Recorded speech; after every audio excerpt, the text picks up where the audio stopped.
Namaste, Jai Bharat. The name of Immanuel Kant is normally taken with great respect by philosophers all over the world. One of my teachers used to tell us that the greatest respect you can offer to a philosopher is to offer him criticism. The greatest tribute to a philosopher is to offer him criticism. It is said in the best spirit of analytical philosophy. When I say analytical philosophy, I am very clear that I am not mentioning linguistic analysis, which oftentimes people mistake as analytic philosophy. Analytic philosophy per se should be conceptual analysis, not linguistic analysis. That distinction must be made and maintained. One of the critics of Immanuel Kant speaks about the distinction he makes between noumena and phenomena. He says that the noumena and phenomena distinction of Immanuel Kant is one that of a cunning Christian. Let's see what makes the critic of Kant to say that his distinction of noumena and phenomena is one that of a cunning Christian. What is noumena? What is phenomena? Before that, let's try to understand Kant's some proceedings. The thing is that he would like to, he says that how knowledge is possible. He says you get knowledge through concepts. Agreed, that's correct. Until you have a right concept, your knowledge will be inappropriate, or you may not have a knowledge at all. So we have concepts. All human beings all over and all time do you obtain knowledge through concepts. So there is a stage in everyone's life of concept formations and formulations, and we get concepts.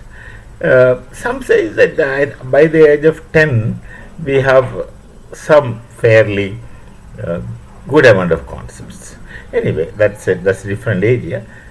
So we have concepts, and all we know is through concepts, and when we don't have a concept of a phenomenon in front of us, we don't understand it or misunderstand it. Like looking at a cow, somebody calls it as a horse, when the cow is not known to the person but horse is known to the person. That kind of situation takes place when we don't have related concepts to understand things.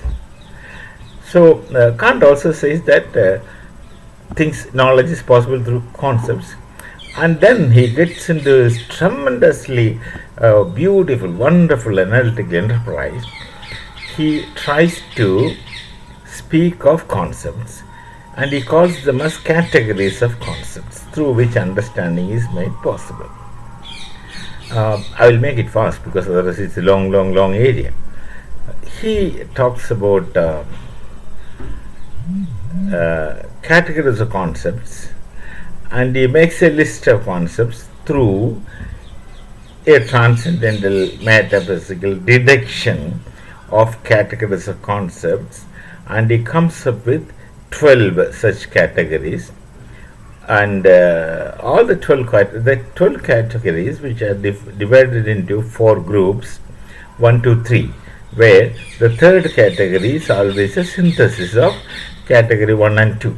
So 1, 2, synthesis 3, 4, 5, synthesis 6, like that, 4 triads, 3 categories, and making it 12.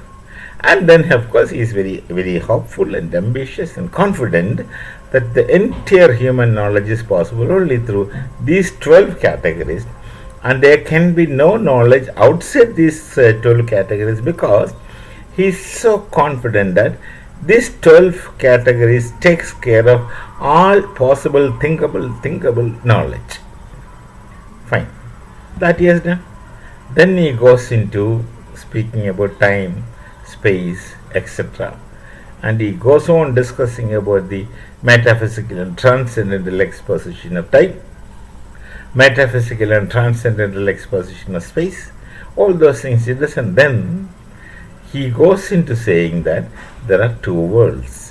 One is a world of noumena, another one is a world of phenomena. He just creates it. And a philosopher is entitled to make such distinctions and make understandings. He says there is a world of phenomena and there is also a world of noumena. Then look at this step, what he does. He says that these categories of understanding operates categories of understanding plus space and time. They can operate only in the world of phenomena and they cannot operate in the world of noumena. He says that. Look at the way he does. Look at the way he does. So, what happens then? If categories of understanding, time and space cannot operate in the world of noumena and can only operate in the world of phenomena, it outrightly boils down to the point that we can only understand phenomena, and thereby, quoting unquote Kant, noumena remains necessarily unknown and unknowable. Noumena shall remain necessarily unknown and unknowable. Done. So noumena cannot be known with the categories of phenomena, or noumena cannot be known the way through which we understand phenomena. So noumena becomes necessarily unknown and unknowable. And he wonderfully sums up and says that God, soul, and such questions belong to the world of noumena, not to the world of phenomena.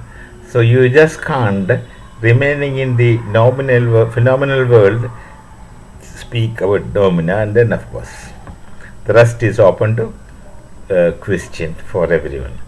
So this is a very, very beautiful way of putting things, and this justifies the criticism of that critic of Kant who says that Kant's distinction of noumena and phenomena is one that of a cunning Christian, and he does his job. Rest is for others to take up. We may meet again. Till then, Namaste, Jai Bharat and Jai Shri Ram.